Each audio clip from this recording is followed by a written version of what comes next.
ഒരു പുരുഷൻ കരയുന്നില്ല, അവനൊരു അമ്മ വേണം. ആ അമ്മയാണ് ഞങ്ങൾ ചെയ്യുന്നത്. പുരുഷൻ ശരിക്കും വേണേ സ്ത്രീയും അതാണ് കാര്യം. ഒരു സംശയം, കൗൺസിലിംഗ് ഒരു സെക്കൻഡ്, നിങ്ങളുടെ സംശയം ഇപ്പൊ മാറ്റിത്തരാം. ഒന്ന് പറയാം, പുരുഷൻ കരയാത്ത എന്താന്ന് പുള്ളിക്കൊരു സംശയം. പുരുഷൻ കരയാത്ത എന്താന്ന് വെച്ചാല് പുരുഷന് സമൂഹം അങ്ങനെ ആക്കി തീർത്തു. അവനവന്റെ അമ്മയുടെ അടുത്ത് കാര്യം, അവനവന്റെ അമ്മയുടെ അടുത്ത് ചോദിച്ചോട്ടെ, വിവാഹ വാഗ്ദാനം നൽകി പീഡിപ്പിച്ചു എന്ന് പറഞ്ഞ ഒരു 19 വയസ്സുള്ള പയ്യനെ ഈ അടുത്ത ദിവസം കണ്ട് മീഡിയയിൽ കിടക്കുന്നുണ്ട്, അറസ്റ്റ് ചെയ്ത്. അപ്പൊ ഈ വിവാഹ വാഗ്ദാനം സ്വീകരിച്ച ആ പെണ്ണ് ഇതിനകത്ത് ഭാഗമല്ലേ? അപ്പൊ ഈ പയ്യന് മകന്റെ അഭിമാനോ ഒന്നും അവർക്ക് ബാധകമല്ലേ?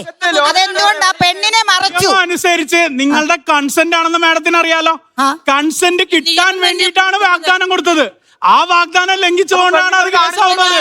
ഈ പെൺകുട്ടി 3-4-5 വർഷമായിട്ട് ഈ പയ്യനുമായിട്ട് പ്രേമത്തിലാണ്. സകല ഷോപ്പുകളിലും ഹോട്ടലുകളിലും പോവുകയും ഭക്ഷണം കഴിക്കുകയും ഒരുമിച്ച് അവര് ജീവിച്ചതിന് ശേഷം ഒരു ദിവസം അവർക്ക് തോന്നി വിത്ത് ഹെയർ കൺസെന്റ് അവരെവിടെയോ പോയി ദേ ഹാഡ് എ റിലേഷൻഷിപ്പ്. അപ്പൊ അത് വിവാഹ വാഗ്ദാനം നൽകി പീഡിപ്പിച്ചു എന്നെങ്ങനെ പറയാൻ പറ്റും? 19-ഉം 17-ഉം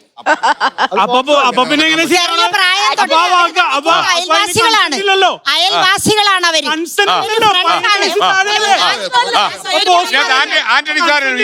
ചോദിക്കുന്നത് ആ പയ്യൻ ഒരു സെക്കൻഡ് നമുക്ക് സമയം ഒത്തിരി ആയില്ലേ? അതായത് ഈ വിവാഹ വാഗ്ദാനം നൽകി പീഡിപ്പിച്ചു എന്നുള്ളത് ഇന്നും ഒരു കോമൺ ആയിട്ടുള്ള ഒരു വിഷയമാണ്. എല്ലാ പോലീസ് സ്റ്റേഷനിലും ആ 10ഉം 50ഉം കേസുകൾ ചിലപ്പോൾ കാണും അതിന്. അപ്പൊ അത് എന്താണെന്നുള്ളത് നിർവചിച്ചെടുക്കാനായിട്ട് വലിയ പാടാണ്. കാരണം ഇവര് ലോഹിക്കുന്ന സമയത്ത് വിത്ത് കൺസെന്റ് രണ്ടും, അതായത് പരസ്പര സമ്മതപ്രകാരം പലതും ചെയ്തിട്ടുണ്ടാവും. അത് കഴിഞ്ഞ് രണ്ടുപേരും വരുമ്പോഴോ കേസാണത്. അത് പോലീസിന് ഭയങ്കര പ്രശ്നമാണ്. ചെയ്യാൻ പറ്റില്ല.